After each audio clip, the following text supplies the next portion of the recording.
This webinar is organized by the Smart Nation and Digital Government Office. So for more info about other free webinars, please do check out the link that I'll be pasting in the chat box below. So today, we're very happy to have with us Mr. David Chan from Advent2 Labs. David specializes in operations and helping companies improve their operations and efficiency, and he has also years of experience in automation under his belt. So if you have any questions for him, for us, please do type it in the Q&A box and we'll get to it as soon as we can. So without further ado, I will hand the time on to David, and he will be sharing with us about how simulation can help us make better decisions. So over to you, David. Good afternoon, everyone. Thanks, Michelle, for allowing us to have such a wonderful time to share with you about this technology called simulation. So hopefully in the following an hour that we will be able to show you how simulation can actually help us in decision making. So let's begin. So this will be the title, Smart Decision Making Through Simulation.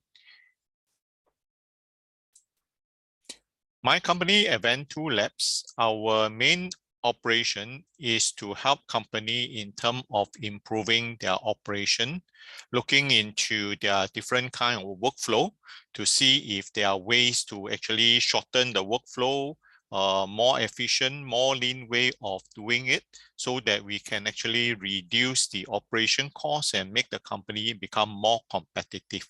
So we do help company in terms of implementing lean in automation and trying to optimize their resources so that they can do it a better way.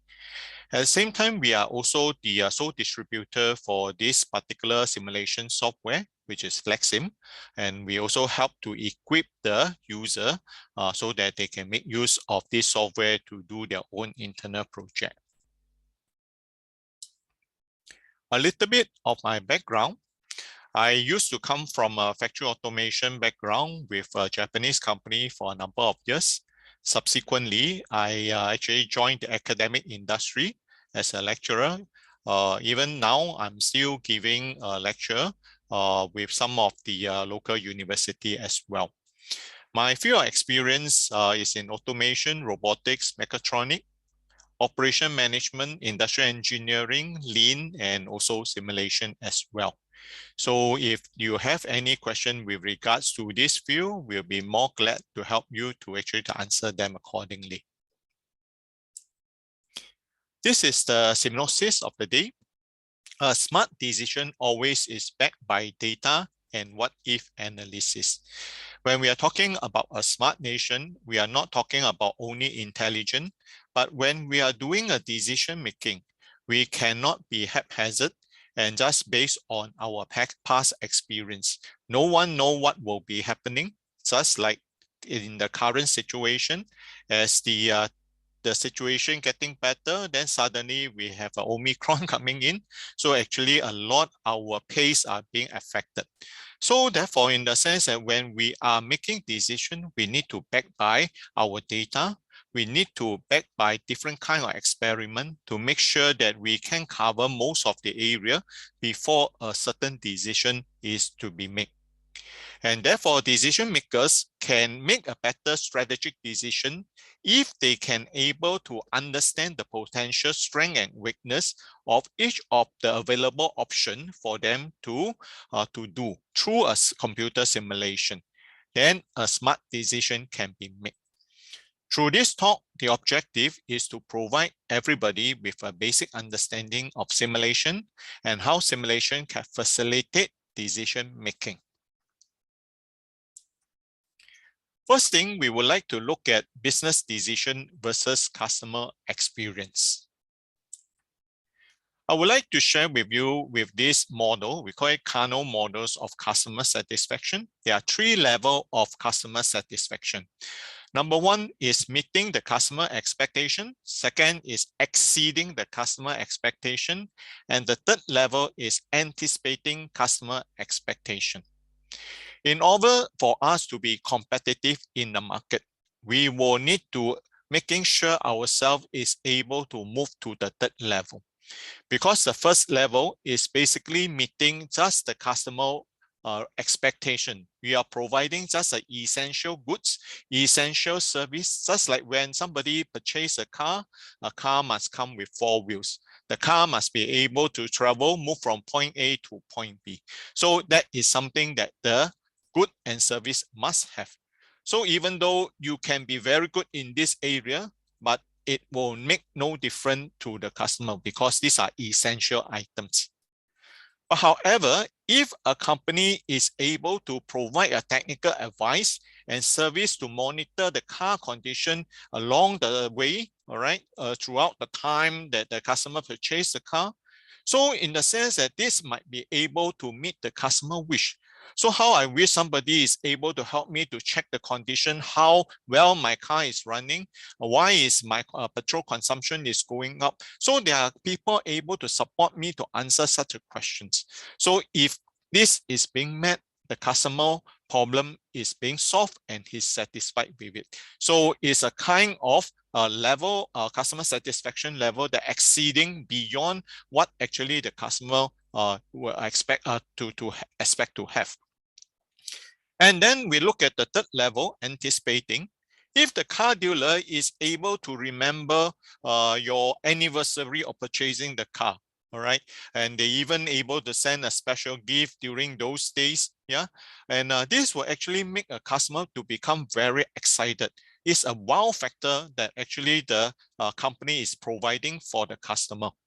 I remember there was once I was outstationed in a hotel by myself, and somehow on that day was my birthday. Then the hotel actually prepared a birthday cake and put them inside my room. I was so happy about it. So it made me very, very happy. So this is something that a company should be always looking into to provide that kind of wow factor for the customer. If a company is able to actually move into that direction, and we can actually expect the customer to be able to come back and to actually enjoy your service or the goods that you have provided. But please take note, whatever thing that we are providing as a wow factor might be one day become a must. So therefore, in the sense that a company will need to always looking into the customer need and customer, his culture, his requirement. So always to be able to provide that kind of wow factor to enjoy that competitive factors. But for a company to be able to provide this kind of services, they will need to have resource to able to support this kind of operation. And for a company to able to support the customer, always they come in their 5 basic competitive factors. All right, one will be in terms of cost factor, which is currently is very important, whether the goods and services in the sense that it is competitive in terms of the price itself. Yeah. Second level will be in terms of the quality. What is the quality of the good and services? How durable in the sense that the good of service that we provide for the customer. Number 3 area will be the dependability. How is your timeliness on delivery?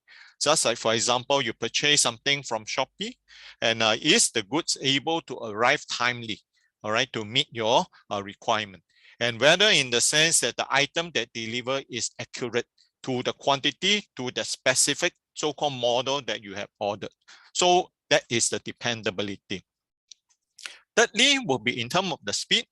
The lead time from someone making an inquiry until the company is able to provide the price, or the lead time from the order until the delivery, or the lead time for a technical advice. So this will be in the area of speed. Lastly, will be in terms of flexibility, in terms of range of the features, the range of the size, the color, the coating, so on and so forth. Yeah, customer nowadays, they do enjoy in the sense that they got a high mix kind of flexibility. All right. And the rate of new product introduction. Nowadays, if you look at our cell phone, almost every 2 months, we have a new product introduced. Yeah. So that is something that the companies is moving towards too. And also the ability to change the order quantity, composition, and even the time itself. So that are kind of flexibility that the company will become one of those competitive factors. So company will need to able to provide this kind of competitive factors in order to meet the customer satisfaction. But however, as I said, all this required resource to support. The more resource that we are providing in terms of people, in terms of equipment, in terms of transportation, in terms of space, in terms of talent, this will increase the cost of the operation.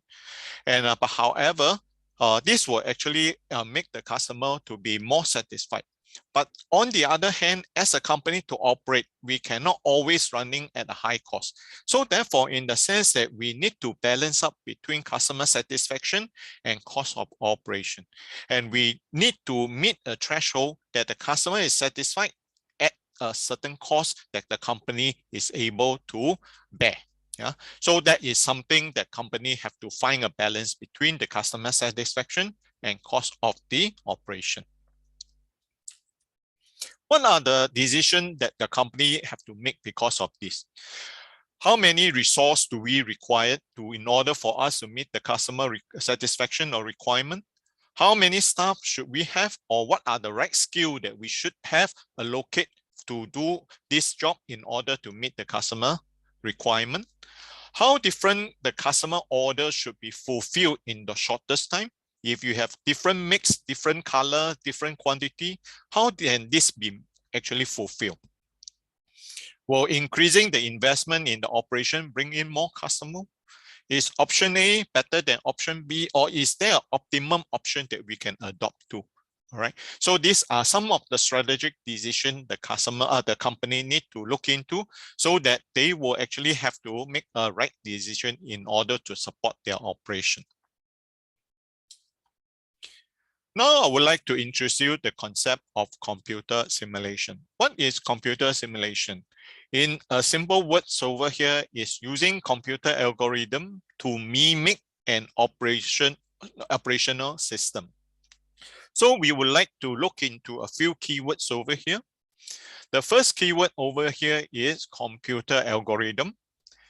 Second keyword that we would like to look into is the word mimic. And the third keyword that we want to look into will be the operational system. First, let's take a look at the word mimic. Mimic is to imitate closely, to have a similar behavior. So for us in the computer language, we are trying to use a computer algorithm to mimic a behavior of an operation, be it be a toll gate, be it be a manufacturing, be it be a logistic, be it in a healthcare environment. For example, when you go to a clinic, all right? And all these things, we will use a computer algorithm to actually to mimic the behavior and create what we call a digital twin. All right, this is a new phrase that nowadays when we talk about Industrial 4.0 is a very common term that we use. A digital twin basically is a digital version of the actual operation in the so-called computer, using the computer algorithm, so that we can use it to study, so that we can use it to do analysis. Yeah. And second, over here, we want to talk about what is a system. A system is a collective of entity, for example, people or machine that act and interact together towards the accomplishment of some logical ends. So therefore, when we talk about simulation, we will be using this computer algorithm, all right, to mimic an operation. All right. For example, a warehouse operation that consists of different forklift, racking system kind of stuff, or in a manufacturing environment, the machine, the operator.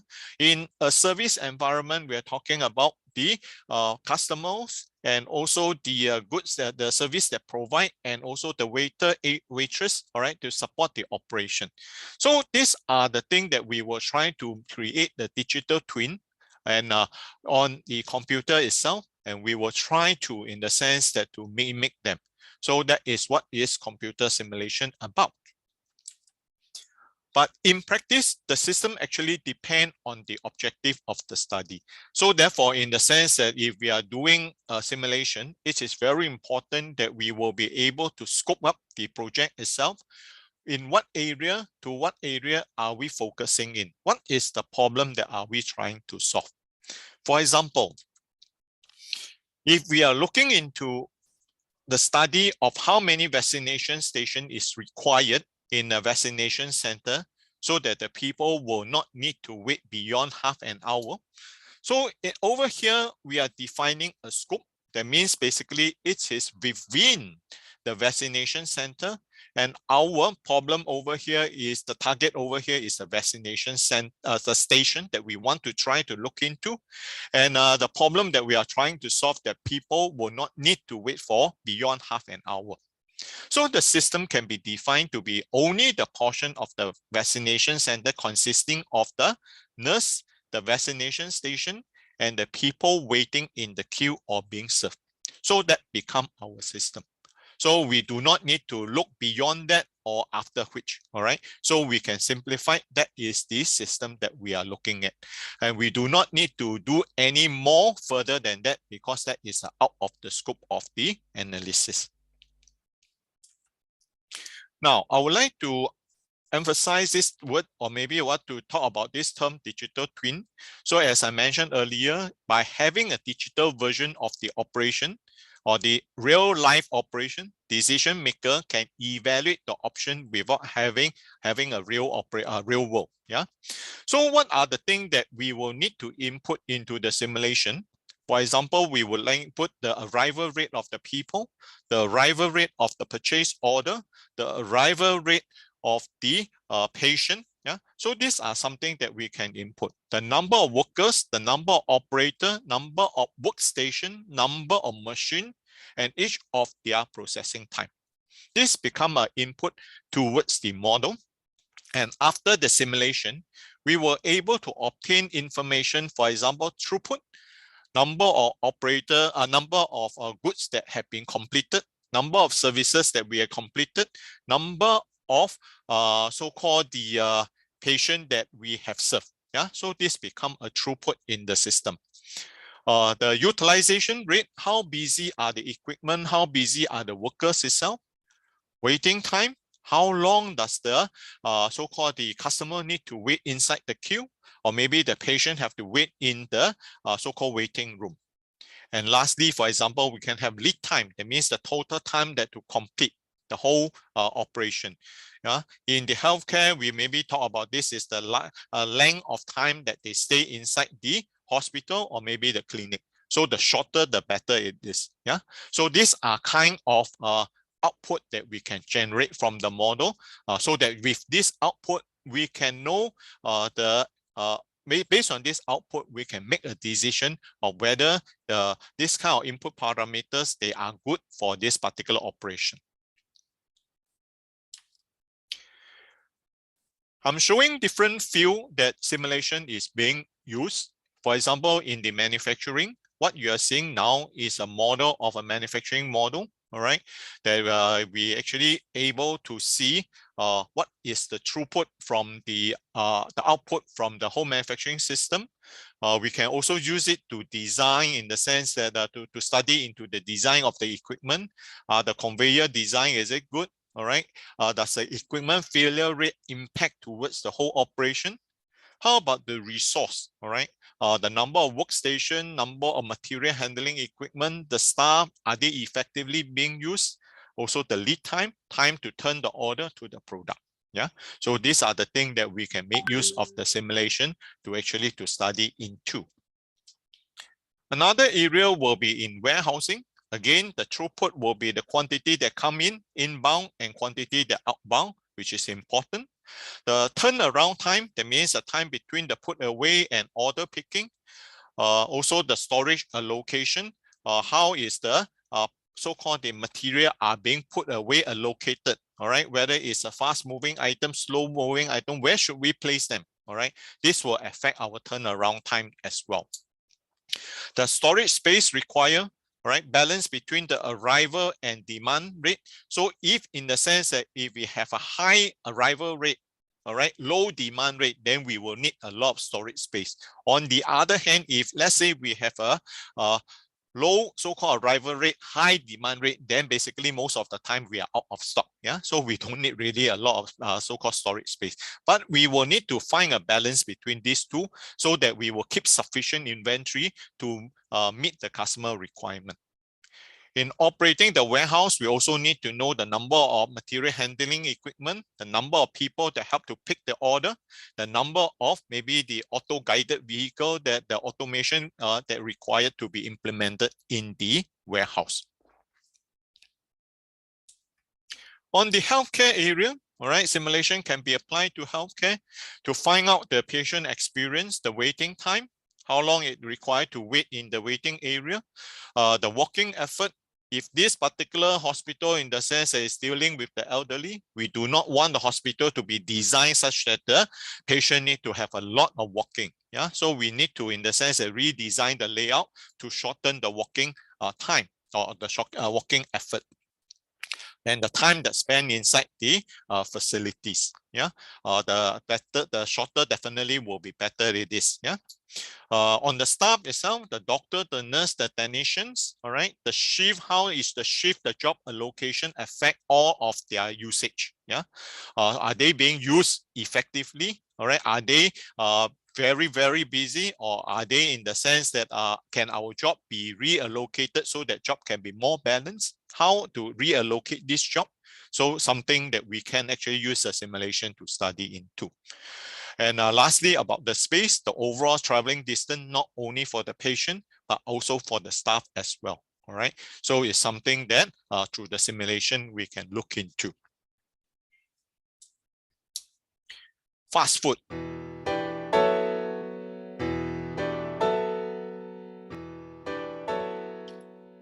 So this is another example of a retail.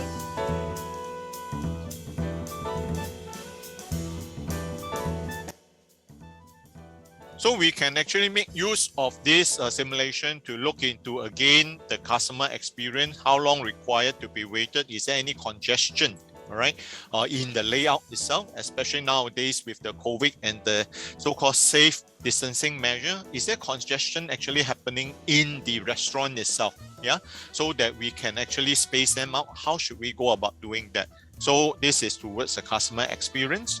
Again, staff usage, number of counter, the back-end staff, the shift, the job assignment, how busy are the staff, all right, the material, the level of inventory, the buns, all right, the meat, are they enough in order to support the customer daily requirement?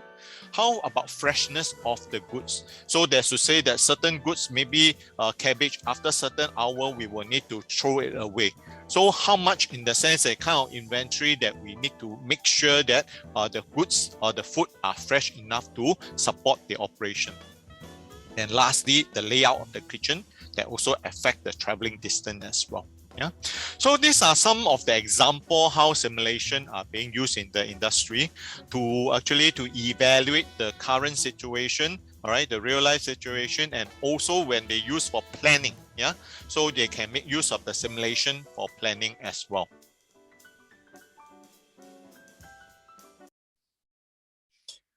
Now I would like to look into, share with you some of the case study, all right, that was simulation is being adopted. And this is an ice cream factory, which is located in Indonesia.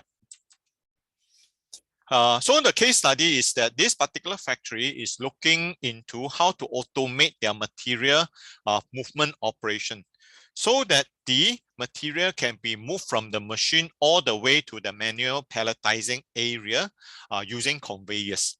Yeah, because the carton box that with the ice cream are heavy, so if they are using the operator to move them will be slow. Yeah, so they are trying to implement conveyor into the facility. So the problem statement is that given there are three proposals from the vendor, all right, they want to look into which one is possible, which one should they decide. Yeah. And one of the key decision factor is that the conveyor design should have enough space to cater for the buffer build up due to the unavailability of the operation during the fatigue break. what happened is that this particular operation, they are operating at a minus 30 degree.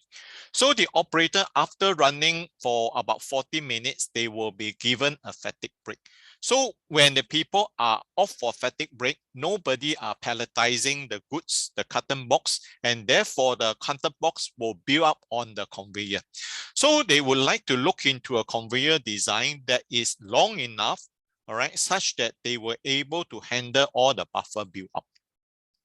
So that is given the problem statement. So let's look into the option that we have. Currently, I'm just sharing two options over here, option 1, option 2. Both of them are built using the simulation software. So you can see that from this simulation, from this layout, you can see the difference between option 1 and option 2, and how the conveyor are being designed and laid out.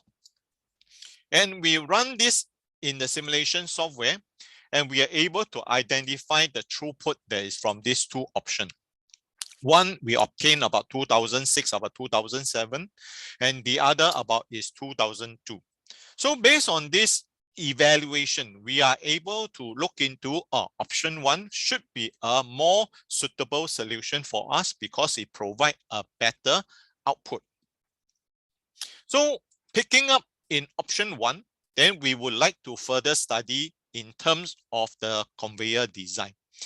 And after running the simulation, we realized that in option 1, especially at station 7, where the arrow is pointing at, there is a buffer build up, a stacking up of material.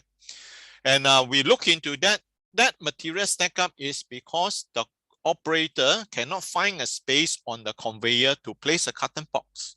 So the material are naturally stacked up over there. And we realized that at machine 7, so-called the waiting time for the operator to place the material onto the conveyor is the longest.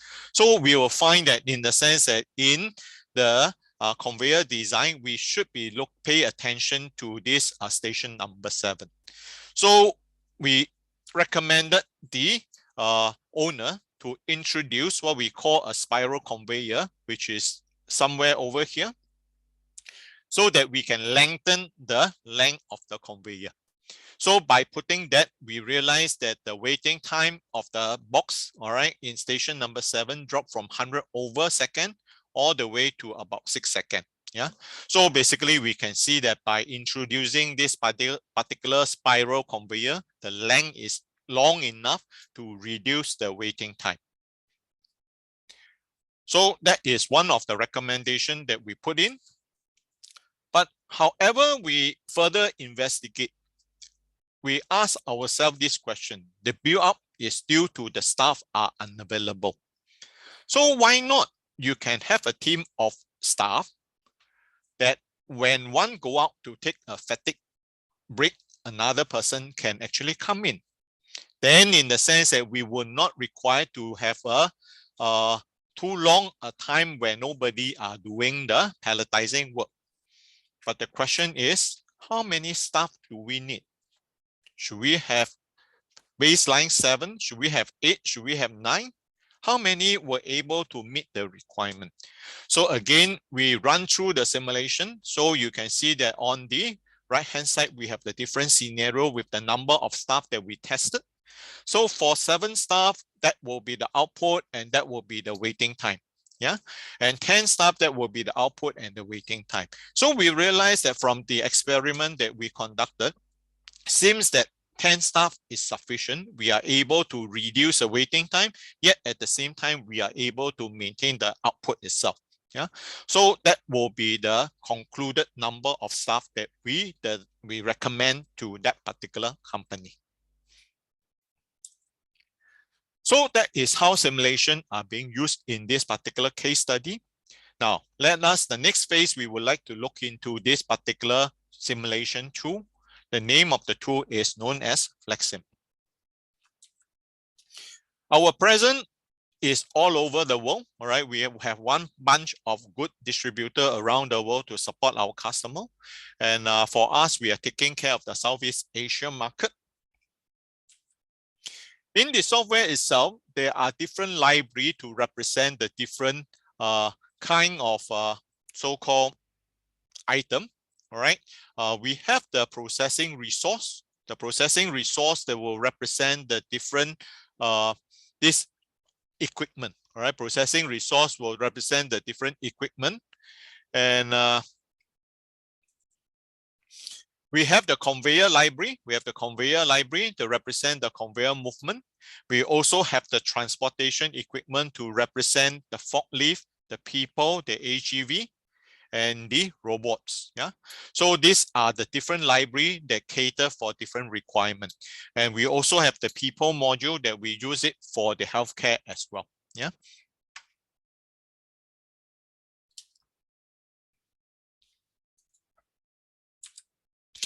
Now, in this particular software, we are able to create the model in the whole 3D. All right. So 3D allow us to visualize to see what is going on. What is going on with their so-called operation. Just like in that case study, when you see that there is material stacking up, you know that there are build up of material over there. There might be a bottleneck over there. So we will need to actually focus in those areas. FlexSim is flexible. You can actually import the different shape to replace the current default shape. For example, in terms of this particular equipment over here, you can import a shape of a 3D printer, and this will straight away change into a 3D printer. Other than that, you can also import a CAD drawing so that you can place the object onto the CAD drawing. And because FlexSim, in the sense that we do measure the traveling distance, so every position is important in measuring the effectiveness of the layout itself. We can work with different kind of databases. FlexSim is ODBC ready. We can import and export data from Excel, Microsoft SQL, MySQL, Oracles, and with certain required database connector, we're able to connect database easily. Next, I'm showing you a video over here where this part is actually the model and this is the actual equipment. So the model is synchronizing with the movement of the equipment. And this is also what another stage of the digital twin.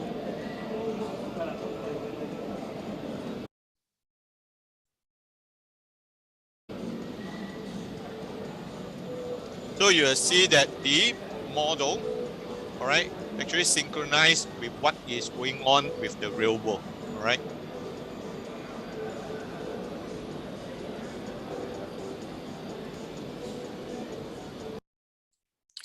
Other than that, the simulation software is important to have an analysis function. So we do have a result dashboard to show what is the performance. We have a feature we call it experiment, allow us to test the different scenario and to compare the performance measure. And we also have a module that we are able to perform optimization. Another feature that comes with the software is this thing called virtual reality, that we can wear a VR goggle and allow the user to walk inside the environment using the VR goggle to experience the whole virtual environment through the VR goggle. Next, I would like to look into the demonstration and show you an example how FlexSim is being, how simulation can be done to support us in terms of the decision making. If you are, you can actually go to this particular website, which is www.flexsim.com, to download a free trial version, all right, to play around with it, all right, at your own time. And you can also join our familiarization training, where actually we will actually guide you, give you a kickstart on how this particular tool can be used. You can go to our website, all right, Advent2 Labs, and you can look for our familiarization training section to register for it. Yeah, the session is free. So now we are going to show you how simulation is being used to help in the decision making. First, I would like to give you a problem description. So that is a problem statement. Now, people arriving at the vaccination center at an average, all right, of 60 seconds randomly. And the time taken to administrate a vaccination or the jab at currently only one station is about 48 seconds on average. Minimum is 45 seconds, maximum is 55 seconds. And if the waiting queue of the center exceeds 10 people, all right, new arrival will be rejected because there's no space for them. Yeah, so that is a kind of scenario that we would like to look into. In creating a model in FlexSim, we actually create a layout first using the library object and make sure that the port connection is there to according to how the patient flow or the material flow. We will edit the look, the behavior of the object. And finally, we will run the simulation and we will view the result. So that is some of the basic steps that we use in modeling. And what we want to find out from the model. Number one, we wanted to run the time from 8 o'clock to 10 o'clock in the morning. Maybe this is the period of problem, all right, that we want to study. And we want to find out how many people have completed the vaccination, how many people are being rejected from the vaccination center, what are the waiting time of the people inside the queue, and how busy is the station or how busy are the staff. Yeah, so these are things that we would like to look into. So having said that, I would like to share with a model that we have pre-built. Give me a second.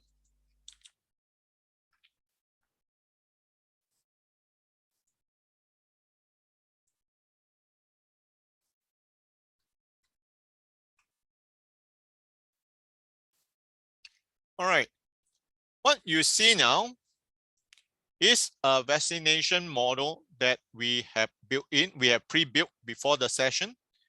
So I'm going to run this particular model and show you what will happen when we start running the model.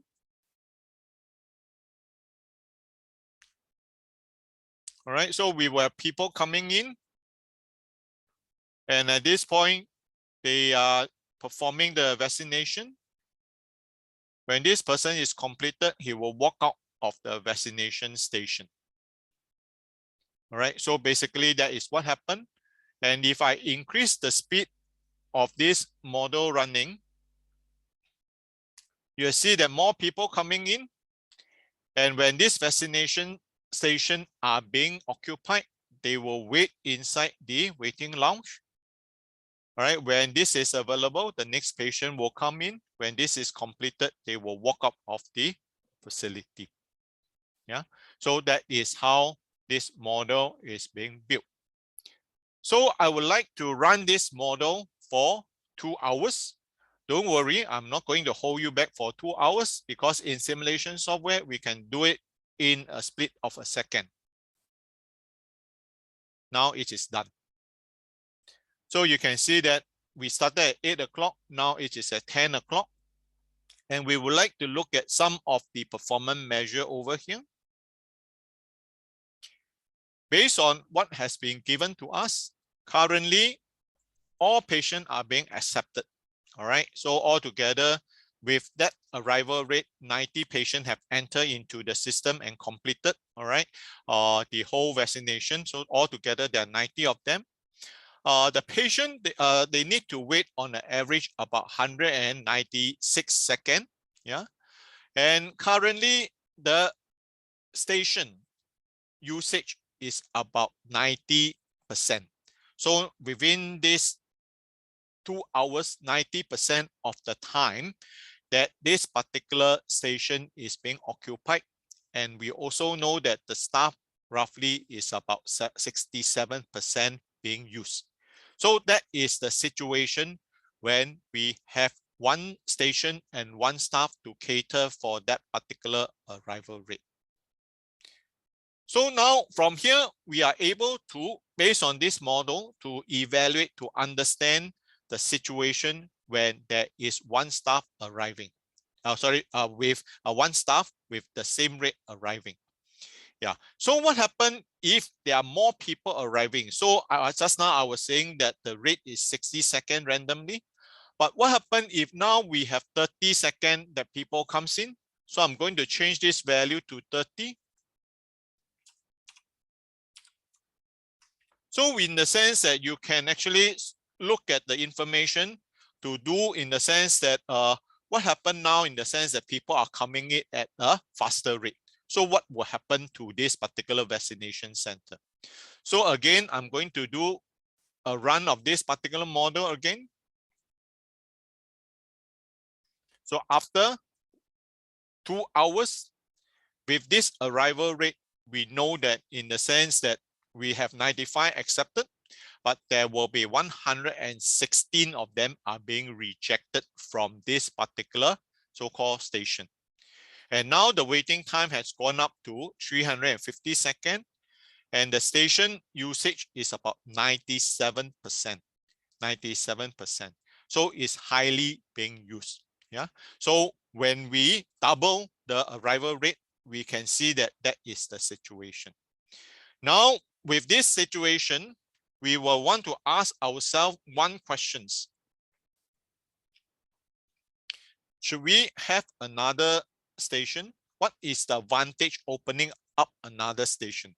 Because if we have another vaccination station, we will need to have additional manpower. We need to, in the sense that schedule more things over there. Yeah. So we want to find out what is the difference. We want to compare the result of number of people completed and rejected, the usage of the station during the length of this time.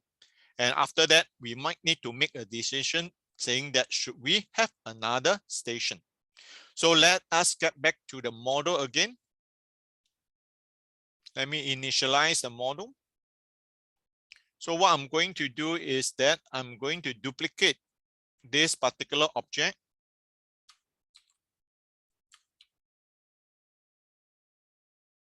And the doctor.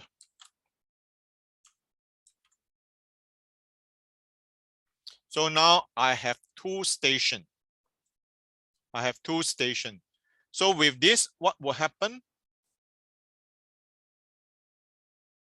Let me speed up.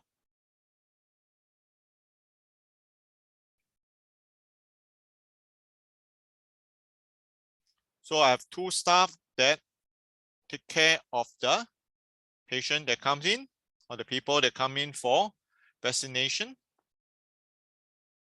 So again, I would like to compare what happened at the end of 2 hours. So I'll just speed up. And from here, we shall look into the information. All right. Now, in the sense that we got more people actually is being accepted. All right. Less people are being rejected now. Just now we have 300 over second of waiting time. Now it is being half. Even though our station is still about 97, roughly 97% being used, all right? So, but over here, we have actually reduced the customer waiting time and improved the customer experience in this particular so-called vaccination station. Yeah. So whether in the sense that with staff operating at 97% or 96%, is it acceptable? All right. Have we catered in the tea break or maybe the toilet break for them? So these are something that we will need to further analyze into that. Yeah. So from here, we know that by adding an additional vaccination station, we actually halve the patient or the people waiting time for the vaccination. So actually, we have improved the patient experience in the whole process. So as a company or the operator for this particular vaccination center, they have to make a decision in terms of the other factor, which is the cost. Yeah, whether it's cost effective versus the patient experience. All right. So therefore, based on this, at least they can make a decision should they have another vaccination station in this particular center.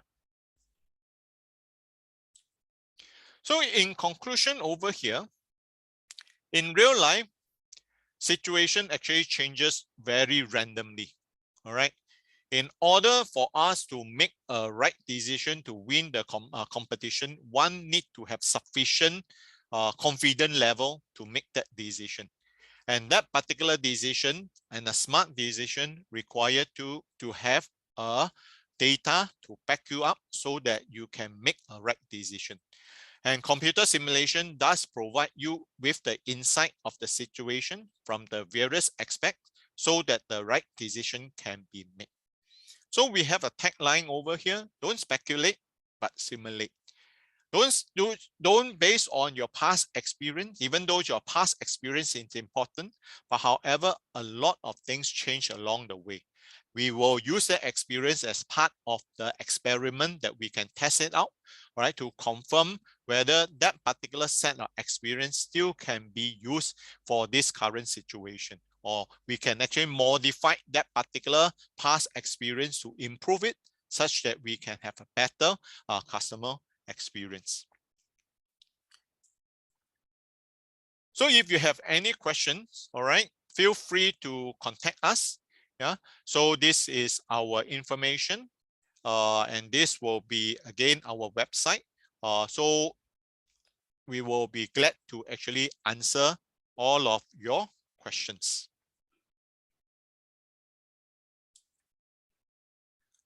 So this is my last slide now. So please give us your feedback on today's session.